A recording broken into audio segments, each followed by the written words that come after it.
اس کو کہتے ہیں صدقہ جاریہ، یعنی کہ یہ چیز جاری ہو گئی، اب رکنے والی نہیں ہے۔ اور تیسرا میرے نبی نے فرمایا نیک اولاد۔ کیا فرمایا تیسرا؟ نیک اولاد۔ بول سکتے ہیں آپ لوگ، پابندی نہیں ہے، کیا ہے؟ نیک اولاد۔ نیک اولاد۔ کیوں؟ کیونکہ جب اولاد نیک ہوگی، باپ مرے یا ماں مرے یا خاندان میں کوئی بھی انتقال کر جائے، یقینی بات ہے کہ وہ نیک عمل ہی کرے گی۔ اس لیے رسول اللہ فرماتے ہیں اب ماں باپ جب انتقال کر جاتے ہیں، ان کی اولاد جو کارنامے کرتے ہیں، اچھے کرتے ہیں تو بھی ماں باپ کو دکھائے جاتے ہیں، برے کرتے ہیں تب بھی ماں باپ کو دکھائے جاتے ہیں۔ اور میرے آقا فرماتے ہیں اگر اولاد اچھے عمل کرتی ہے تو ماں باپ خوش ہوتے ہیں، اور وہی اولاد اگر غلط کارنامے کرتی ہے تو قبر میں لیٹے ہوئے ماں باپ بھی غم زدہ ہو جاتے ہیں۔ میرے عزیز ساتھیوں، آج ہم جیتے جی اپنے ماں باپ کی وہ خدمت نہیں کر رہے ہیں جو مجھے اور آپ کو کرنا چاہیے۔ اللہ کے رسول فرماتے ہیں تیسرا نیک اولاد چھوڑ کر تم مرو گے اور نیک عمل کرتی رہے گی اولاد، اور اللہ برابر تمہیں ثواب پہنچاتا رہے۔ تو جیتے جی تین کام کر کے جاؤ، اپنا فائدہ پہنچانے والا علم لوگوں کو دے کے جاؤ، صدقہ جاریہ کر کے جاؤ، اور اپنی اولاد کو نیک بنا کر جاؤ۔ نیک اولاد ہوگی تو اس کا ثواب ملتا رہے گا۔ اور کیسا جناب عیسیٰ علیہ السلام کا زمانہ ہے، دیکھو آپ سنو نہ سنو، باتیں کرو، مجھے کوئی فرق نہیں پڑنے والا، مجھے جو ٹائم بتانا ہے میں ٹائم بتا کر چلا جاؤں گا، کوئی بڑی بات نہیں ہے، ایسا تو روز ہوتا ہی رہتا ہے، لیکن بہتر یہی ہے کہ آپ مومن ہیں اور مومن کی بات سننا چاہیے اگر دین کی باتیں ہو رہی ہوں۔ اگر میں غیبت کر رہا ہوتا تو آپ کا حق تھا کہ آپ مجھے ٹوک دیتے صلاح الدین صاحب غیبت نہ کرو، میں چغلی کسی کی کر رہا ہوتا تو آپ کا حق تھا کہ آپ مجھے ٹوکتے چغلی نہ کرو۔ میرے بھائی نہ غیبت کر رہا ہوں، نہ چغلی کر رہا ہوں، نہ کامیڈی کا کوئی سین آپ کو بتا رہا ہوں، میں نبی کی حدیث اور خدا کا کلام بتا رہا ہوں۔ اگر سننے میں دل نہیں لگتا ہے تو بتا دیں، میں اس کو ختم بھی کر سکتا ہوں، لیکن یاد رکھیں یہ وہ چیزیں ہیں جو مجھے اور آپ کو آج کے دور میں سمجھنا بہت سخت ضرورت ہے، اس لیے کہ ہم دین سے بہت دور ہو گئے۔ ہم دین سے 10% بھی آج ہم دین پر عمل نہیں کر رہے ہیں، بلکہ 5% بھی نہیں کر رہے ہیں، اس لیے کہ ہماری زندگیوں سے جو دین کا ستون ہے، پلر آف اسلام، نماز جس کو کہتے ہیں، آج وہ ہماری زندگیوں سے دور ہو گیا ہے نا؟ اللہ کے رسول فرماتے ہیں الصلاۃ عماد الدین،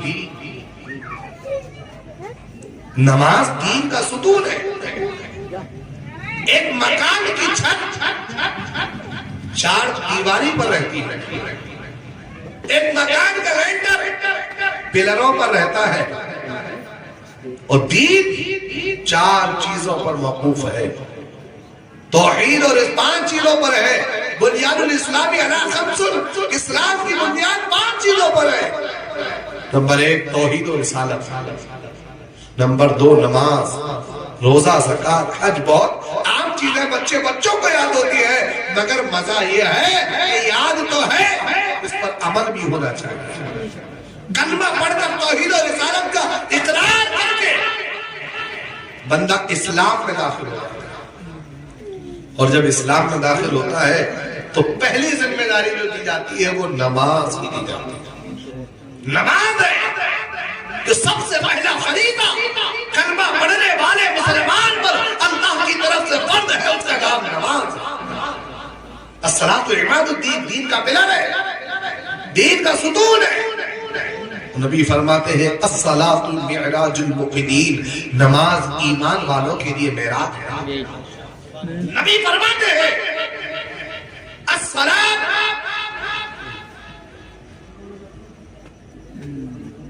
معراج المؤمنین، ایمان والوں کے لیے معراج، عماد الدین، دین کا ستون۔ الدعاء مخ العبادہ، دعا عبادت کا مغز ہے۔ نماز میں بھی تو آپ دعا کرتے ہیں الحمدللہ رب العالمین، الرحمن الرحیم مالک یوم الدین ایاک نعبد و ایاک نستعین، اے اللہ ہم تجھی کو پوجے تجھ سے ہی مدد مانگے، اہدنا الصراط المستقیم، سیدھے راستے پر چلا، یہ دعا ہے۔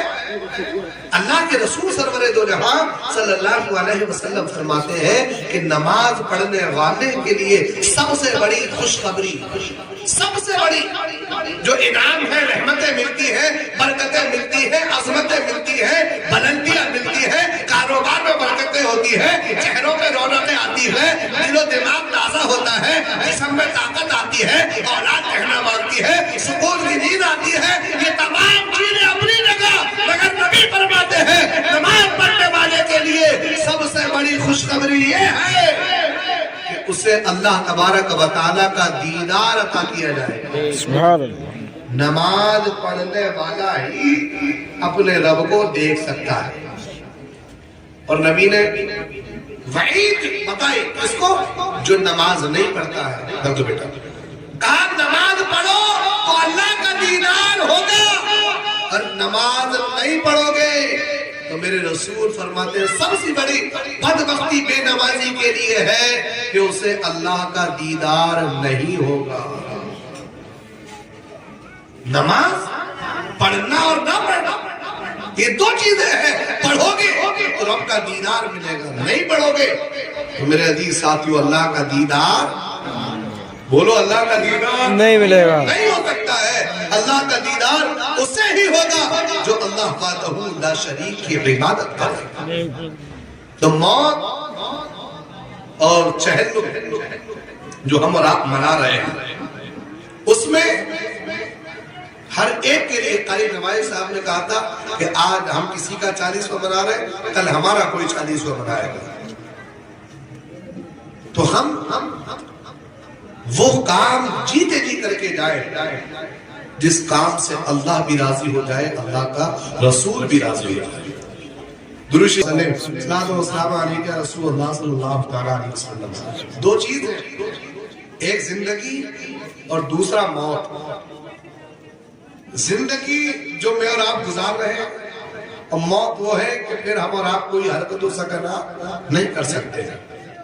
29 پارے کی پہلے رکوع کی پہلی سورت کی دوسری آیت مبارکہ ہے، اللہ فرماتا ہے الذی خلق الموت والحیات لیبلوکم ایکم احسن عملا، کہ تم کیا سمجھتے ہو یہ زندگی بیکار دی ہے، گپ شپ کرنے کے لیے دی ہے، انسٹاگرام، فیس بک، واٹس ایپ، یوٹیوب، گوگل چلانے کے لیے دی ہے، یا چوراہوں پر کھڑے ہونے کے لیے، یا صرف کھانے پینے کے لیے، یا صرف لباس بدلنے کے لیے؟ میرے عزیز ساتھیو اللہ کا قرآن کہتا ہے الذی خلق الموت والحیات لیبلوکم، کہ تمہارے رب نے جو تمہیں زندگی دی ہے اور اس کے بعد جو موت دی ہے، لیبلوکم، اس لیے ایکم احسن عملا، تاکہ تمہاری جانچ ہو جائے، تمہارا امتحان ہو جائے، تمہاری پہچان ہو جائے کہ تم نے بہترین عمل کرنے والا کون ہے۔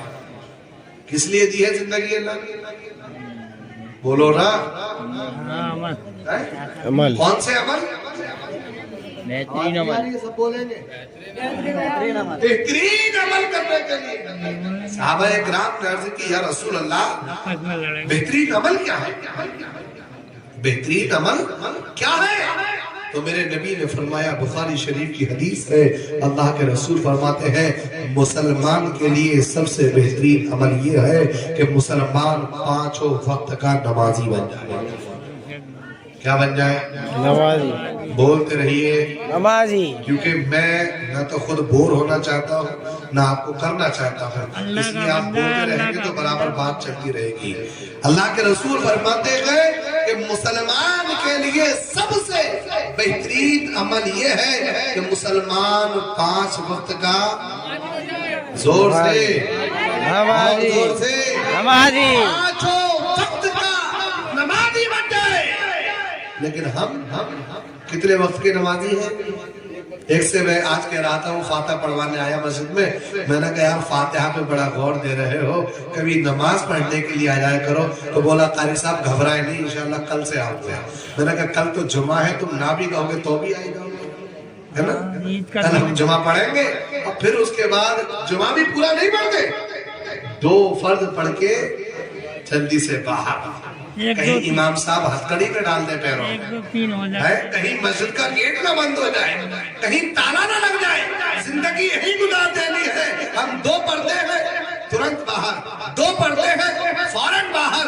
ہم یہی تو کہہ رہے تھے کہ 5% بھی مجھے اور آپ کو دین کے بارے میں معلومات نہیں۔ ہاں ابھی میں کہنے لگ جاؤں، بس نام لے دوں شاہ رخ خان تو آپ کہیں گے مولانا چپ ہو جاؤ، اس سے آگے ہم بتائیں گے تو اس کا باپ کون ہے، ماں کون ہے، کتنی فلم کر دی، کتنی فلوپ ہو گئی، ساری ہسٹری مسلمانوں سے معلوم کر لیں۔ سلمان خان، فلانے خان، دھماکے خان، پھر کہیں گے بس تم نام لو، ہسٹری ہم سے پوچھو، اور پوچھ لے جائے نبی پاک جناب محمد ربی صلی اللہ علیہ وسلم، آپ کی والدہ کا نام 1-2 بتا سکتے ہیں، آپ کی ماں کا نام 1-2 بتا سکتے ہیں، آپ کیوں آئے کسی کو پتا نہیں ہے، بس اتنا پتا ہے کہ نبی کا میلاد ہو رہا ہے، نعتیں ہو رہی ہیں، 10-20 روپیہ دے دیں گے، ایک بار اچھل کود کر لیں گے، چائے پی لیں گے، ہنسی مذاق کر لیں گے، بس ختم ہو جائے گی کہانی۔ نہیں، یہ میلاد مجھے اور آپ کو چائے ملے نہ ملے، شامیانہ ملے نہ ملے، مائک ملے نہ ملے، کرسی ملے نہ ملے، یہ اس لیے ہوتے ہیں کہ مسلمان ایک جگہ اکٹھے ہو کر نبی پاک کی دین کی تعلیم حاصل کر کے اپنی زندگیوں میں انقلاب پیدا کر لے، اپنی زندگیوں میں رسول کی سنتوں کو اپنا لے، اپنی زندگی